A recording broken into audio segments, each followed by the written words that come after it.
What is this? He-Man and Teela? Looks like something saucy is coming along here. Teela, could you put your finger here for a second?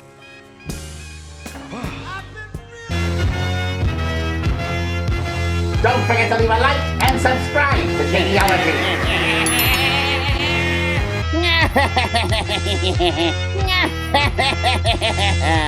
Hello there, my YouTube minions. It is I, your unfriendly neighborhood Skeletor. And today I, Skeletor, am going to react to the new Netflix Masters of the Universe Revolution. You heard that right, everyone. The last one was Revelation. The new one is now Revolution. And the next one is, like I said, Restitution. Trailer.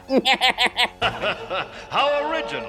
Now, I already reacted to the Netflix Revolution teaser. I said it was all right. I didn't hate it, didn't love it, mostly because, I don't put much stock in trailers altogether. Trailers are always going to show you the best parts or the part that would entice you to come watch. Point in case Revelation. I actually liked the first trailer. It got me all hyped up. And yes, I heard Clownvicious TV's statements about it wasn't about He-Man and mostly about Teela, but I didn't want to believe it. And I hoped the trailer would tell me otherwise. Just never learn. Alas, much like Kevin Smith, the trailer lied. No, it wasn't me.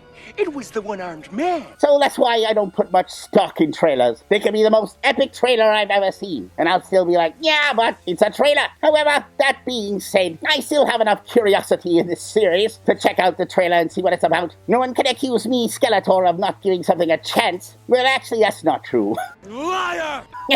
I've given up altogether on Disney. I refuse to give them a chance. Why are you the way that you are? I'm actually kind of done with them. But unlike Disney, Netflix has come up with some good stuff here and there. Point in case, the One Piece series, that at least proves that they're capable of learning lessons. I know, right?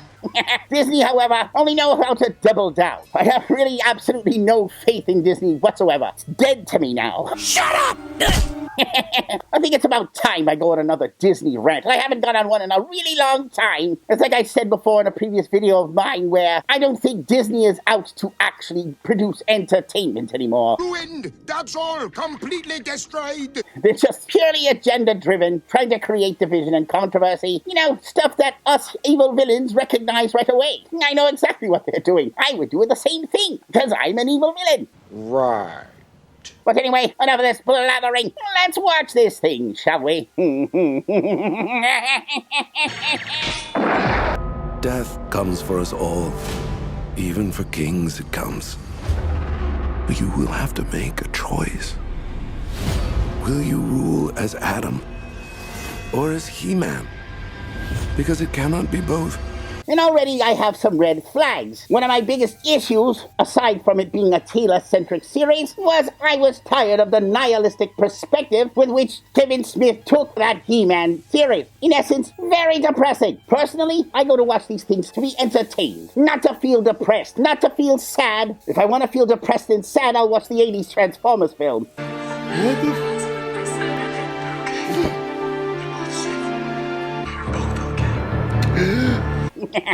So, right away, the first sentence is, death comes for us all. There's your He-Man escapism, everyone. There is no heartbeat.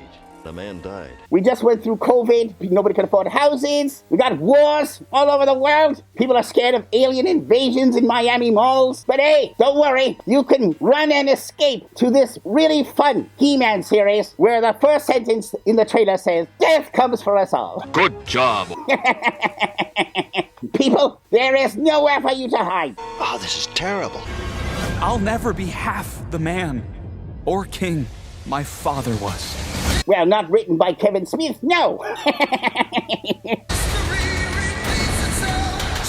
Eternia needs a king. Why would the power reveal itself to me if I was destined to give it up? Hold on. Did the queen die as well? I mean, if the king passed away, right, you would assume that Marlena would at least take over? Or did she also quit? Did she also pass away? I'm just saying, when kings die, the queen tends to take over. So I'm trying to understand the logic here. I know where my talents lie. Yes, in voicing the Joker. I told you not to speak! And, it used to be Luke Skywalker, but Kathleen Kennedy and Ryan Johnson took care of that. Put a chick in it, make her gay!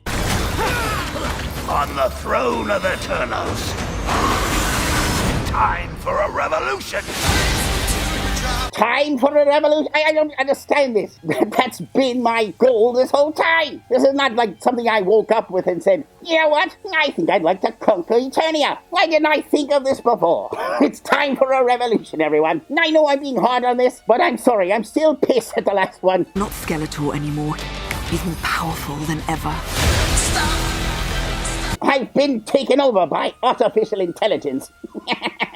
Run! I'm here to ask for help. Wait a minute, a woman asking for help in a modern series? She must be talking to another woman. I have a hard time believing she's talking to He-Man. He who masters technology masters the universe.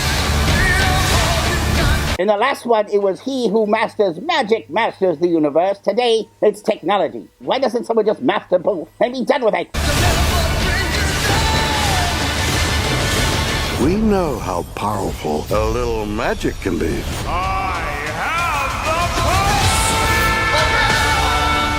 So I also just noticed that Orko is what? Orko the White now? There's something about this that's not right. Now I know I didn't watch to the very end of the last series. I gave up when Evelyn snapped away heaven.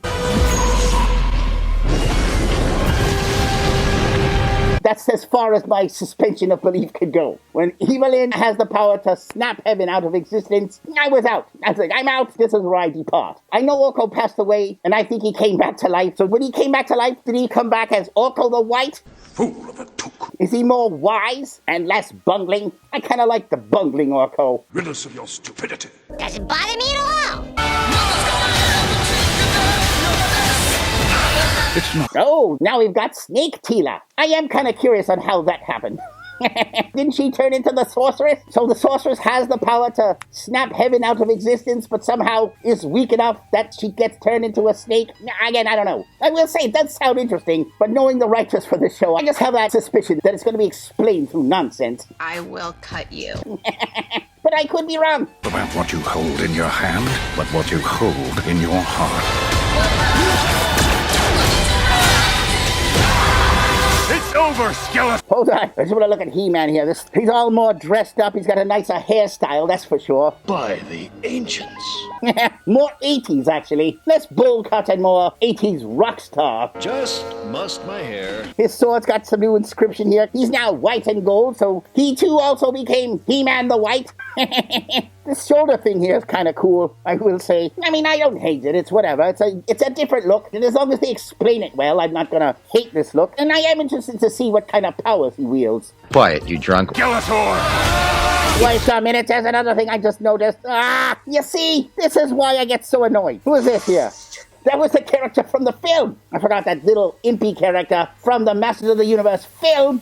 I am Gwildor of Thenor. Why does he belong in this universe? I don't understand. Again, no relation to the cartoon at all. Just throw it in, why not? It's like these new series, not just this one, but everything from Disney to all of this. It's just like written by South Park member berries. Oh, and remember Bionic Man? It's like the writing team is just sitting there going, remember He-Man, remember? I remember. Remember Orko? I remember. Remember Gandalf the Grey? Oh, I remember Gandalf the Grey. Remember that imp from the live-action film? Oh, I remember him. I remember. We hated him. Let's put him in this. It tasted good. It's like all these things are being written by member berries. Oh, I remember. No substance. Just remember this, remember that. Throw it all out of context. Who cares? Skeletor! It's just the beginning.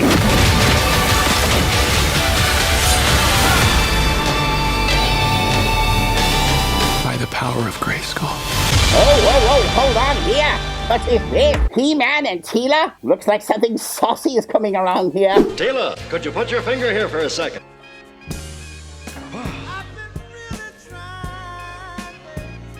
That's not very ladylike. I didn't know you cared. If you don't feel up to walking, I can carry you back. I think this is going to be a bait and switch. And what I mean by that is, you're going to think He-Man and Tila are going to kiss, but knowing Kevin Smith, one of them is going to die, sacrificing herself, and it's going to be tragic. Oh no, Tila. No, thank you, Kevin Smith. I don't want your tragedy. There's enough in the real world. But I will say, that epic battle between He-Man and I, at the end looks pretty cool. And I'm not gonna lie, there are things I do like about this trailer. But, let's discuss it, shall we? Okay, so what are my thoughts? Nothing was overly offensive about the trailer, I will be honest. I did see a whole lack of creativity about some of the characters and some of the things, but I don't know, it's out of context, so I can't really make judgments on them. Orko the White, I don't know if there's a rational explanation for that, or Kevin Smith just liked Gandalf the White and said, hey, let's make Orko the White. His track record would suggest that he just member-buried it. Remember when Gandalf died, and he came back as Gandalf the White? Oh, I remember that. Oh, I remember. That's how I feel the writers' rooms are these days. Just a bunch of people with member berries, throwing in non-sequitur scenes and characters that don't belong, just so that you can say, I remember that. Remember Chewbacca again? Oh, I love to remember Chewbacca. But will I give this a chance? Like I've said before, I am still angry about the last attempt. From the trailer, it seems like there's a lot more He-Man and a lot more action as well. And, if there's a lot of cool action, maybe it is worth watching. I don't know. Tonally, I don't believe it feels like He-Man. At least not the He-Man I remember. Too many existential crises. Everyone's got an existential crisis. And I don't like my heroes to have a lot of existential crisis. Get over your dead parents already. Didn't your parents die? Don't bring it up! I was a boy! Now I'm a man! I'm sorry. They're supposed to be the ones you look up to. The ones you go to when you're feeling a crisis. But if my heroes are feeling just as lost as I am... And I know this is weird coming from an evil villain. I understand. But I'm trying to take myself out of it and put myself in the shoes of, someone who's not an evil villain. And yes, personally, I don't want to see He-Man sulking around. It makes the victory over him a lot less sweet. I want to defeat a confident, cocky He-Man and wipe that confident, cocky smurf off his face. Guess again, Skeletor. That's what I enjoy. What's the fun in beating a hero who's depressed, kicking rocks all day, going, oh, shucks, I'm so depressed. I'm not a good leader. I suck balls. I'm just the worst, aren't I? There's no fun in defeating that kind of hero. That's not my idea of fun. But anyway, that's just my take on it. I understand if you have your own. And keep in mind, I'm an evil villain. That's just how I see the world. But will I watch this? And will I react to it? I'm probably not going to do like before. I'm not going to react to each episode for different reasons. Number one, the copyright restrictions are a lot harsher now than they used to be. And so I don't know if I'll be able to get away with a direct reaction. And it's a lot of work only to have your video get blocked. So I'm not sure if I'm going to do that, but I may do a review on them. Maybe not each episode, but maybe every other episode I might review them. Give you my take, see what I feel overall, but I'm not sure. I still have to debate in my head. Anyway, that's just my 2 cents. Now, if you like my content, don't forget to leave a like and subscribe to Shaneology. Until next time.